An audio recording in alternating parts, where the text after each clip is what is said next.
In the deepest corner of the prison's solitary confinement unit, there lived an unusual inmate. Each day, he climbed the walls not to escape, but to train his body. While others paused to rest, he focused on lifting weights. While others relaxed, he continued practicing boxing. Along with doing pull-ups and push-ups, he carried the heaviest logs during labor, and even ran to build stamina in the rain. The driving force behind his obsession with strength came from a deeply rooted hatred. Before being locked up, he had lived as an ordinary engineer with a loving and beautiful wife. One evening, a criminal broke into their home. Kyle LeBlanc heard his wife screaming for help over the phone and rushed back in panic. When he arrived, he saw her lying motionless in a pool of blood. Later, Kyle LeBlanc succeeded in capturing the attacker and brought him to trial. However, to his shock, the rich criminal bribed the judge and was declared not guilty, walking free. Seeing the shameless expression of the man who murdered his wife, Kyle LeBlanc was overwhelmed with burning rage. The moment the trial concluded, he grabbed a police officer's gun and shot the criminal dead, taking revenge for his wife. But the real tragedy was still ahead. Kyle LeBlanc received a life sentence and was sent to the most dangerous prison in the region, where inmates were brutal and violence was routine. The corrupt guards ignored the constant fights and killings. Upon entering, the prisoners were forced to give up all their belongings. One guard became fixated on Kyle LeBlanc's wedding ring. When Kyle refused to surrender it, the guard violently assaulted him and took it by force. Inside the prison, there was a cruel inmate named Andre who took pleasure in tormenting the weak. Kyle LeBlanc's cellmate, Billy, was frequently targeted by Andre while the guards ignored it because of his bribes. That night, Billy's painful screams echoed across the cell block, keeping Kyle LeBlanc awake the entire time. The following day, Kyle LeBlanc saw Billy's miserable condition and Andre's arrogant expression, which immediately reminded him of his wife's killer. Unable to hold back his anger, he struck Andre in the face, leading to a fight between them. The guards stepped in, but they only detained Kyle LeBlanc, exchanging a knowing look with Andre, clearly sharing a secret understanding. Afterward, Kyle LeBlanc was thrown into a small dark cell, the most horrifying place in the prison. He looked down at the sewage flowing beneath his feet, releasing a strong, unbearable stench. The walls were covered with the blood of a former inmate who had taken his own life, sending chills down the spine. Every day he was given a bowl of foul, pig-like slop as food. Sleeping meant lying on a hard stone slab beside the filthy pipes. Kyle LeBlanc could not endure it any longer. In the middle of the night, he ripped apart his prison uniform and twisted it into a crude rope, planning to hang himself. But the poor quality uniform failed him even in his attempt to die. In frustration, he turned to the wall and began smashing his head against it again and again, briefly losing consciousness.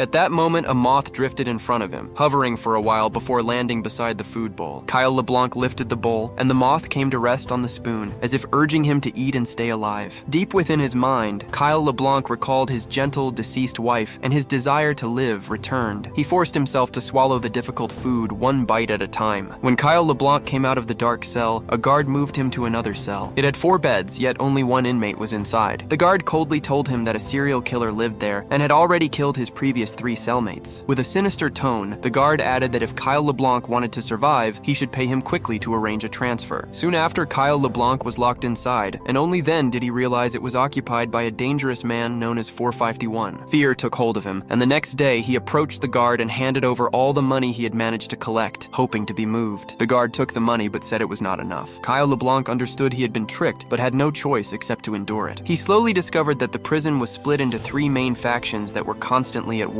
The man he had offended earlier, Andre, was not only the second in command of one faction, but also the prison's fighting champion. Yes, this prison held a brutal fighting contest where winners rose in rank, while losers were beaten to death. The guards and the warden knew about it, not only allowing it, but secretly supporting it because it earned them large profits. Andre's group did not intend to let Kyle LeBlanc off, and while they were working, they seized him and beat him, with guards watching from the side, not only ignoring it, but later locking him in a cell. On a rainy day, water poured straight into the building, making the already harsh conditions even worse. In his deepest despair, Kyle LeBlanc finally realized one truth. In this ruthless place, only violence could protect him. He began training like a madman, climbing walls, doing pull-ups and push-ups, hitting sandbags, lifting weights, carrying loads, and running for endurance. After months of intense training, Kyle LeBlanc entered his first fight, and his opponent was none other than Andre. As soon as it started, Kyle LeBlanc was struck, taking a heavy blow to the stomach. He was completely overpowered by Andre, but he endured the attacks and found a chance to strike back with one punch, then two, three, and a flurry of blows. But the moment Andre regained himself, he continued to strike Kyle LeBlanc without mercy. Andre seized him in a shoulder throw, hurled him to the ground, and viciously drove his knee into his head. Kyle LeBlanc was left bruised and bleeding, struggling to stand, only to be knocked down again. In the end, Andre grabbed his leg and smashed it against a pillar. At that instant, Kyle LeBlanc kicked Andre in the groin, then lunged forward and bit into his neck. The situation flipped immediately, but the guards sensed something was wrong and rushed in to pull them apart. Andre's windpipe had already been torn through, and he died instantly. Seeing this, from the inmates to the guards and even the faction leader, everyone stared in shock. They had just witnessed Kyle LeBlanc tear through his opponent's windpipe, and with his body soaked in blood, he released a beast-like roar that kept everyone away. From that point on, Kyle LeBlanc became the new fighting champion of the prison. His fighting method was reckless and relentless. He would take your hits, then answer with 4, 5, 6 punches until you fell.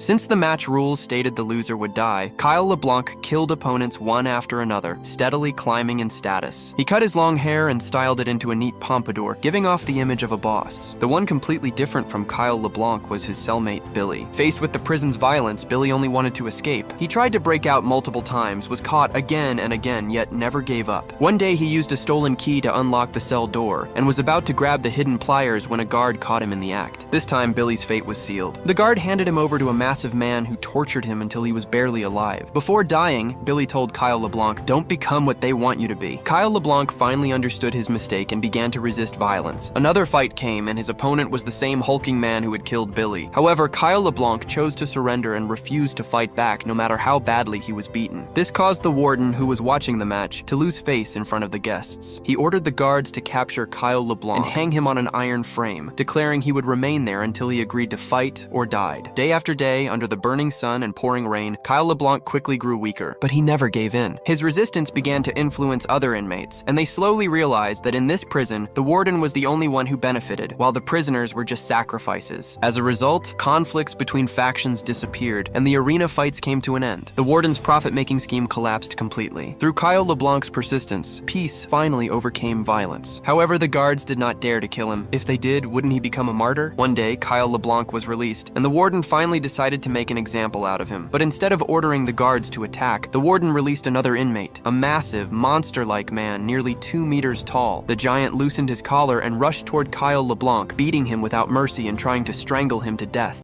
At that moment, Kyle LeBlanc desperately began pounding on the iron door. Hearing the pounding, the giant suddenly stopped and let go. It turned out that whenever Kyle LeBlanc was locked in solitary, he would hear someone knocking on the wall next door, and he would answer with 2 taps. Over time, he had formed a connection with that unseen neighbor, who turned out to be the giant. The giant, who had limited intelligence, recognized Kyle LeBlanc and reached out to touch him. This sight stunned the warden, who immediately ordered the guards to aim their guns. To protect Kyle LeBlanc, the giant charged at the guards, taking bullets while overpowering them, even breaking through the prison gates before finally collapsing. Enraged inmates began attacking the guards, and soon the riot spiraled into chaos, with violence, destruction, fires, and escape attempts everywhere. It was only when guards and armed forces arrived with machine guns that the riot was forcefully brought under control. Amid the chaos, Kyle LeBlanc met his cellmate from room 451. It turned out he was not a killer, but a judge. The people he had killed were all vicious criminals. Room 451 had also hidden a diary containing evidence of the warden's violent profiteering over the years. He gave it to Kyle LeBlanc, telling him to take it out and expose the warden. As for escaping, room 451 already had a plan. He wanted Kyle LeBlanc to take part in one final fight. No matter the result, the warden, to save face, would send him to the execution ground, which would be the perfect chance to escape. Soon after, Kyle LeBlanc entered his last fight, and his opponent was the same hulking man who had killed Billy. This time, under Kyle LeBlanc's full-strength punches, the man was quickly defeated and impaled on a wooden stake, paying for Billy's life. As expected, Kyle LeBlanc was then taken to the execution ground. Inside the garage, room 451, who had been hiding, suddenly attacked and helped Kyle LeBlanc defeat the guards. Next, room 451 made Kyle LeBlanc change into different clothes and told him to get into the warden's car. But room 451 himself remained behind, as he had more important matters to finish. Soon, Kyle LeBlanc drove through multiple checkpoints with the evidence and escaped, finally returning to freedom as a man of justice. Meanwhile, room 451 infiltrated the warden's office, slowly approaching with pliers in hand. When the guards burst in, they found the warden with his tongue forcibly removed, punished by having it torn out. The man who profited from violence was ultimately destroyed by violence. With that, the story comes to an end. If you enjoyed this recap, don't forget to like the video and subscribe to the channel for more movie recaps like this. Thanks for watching.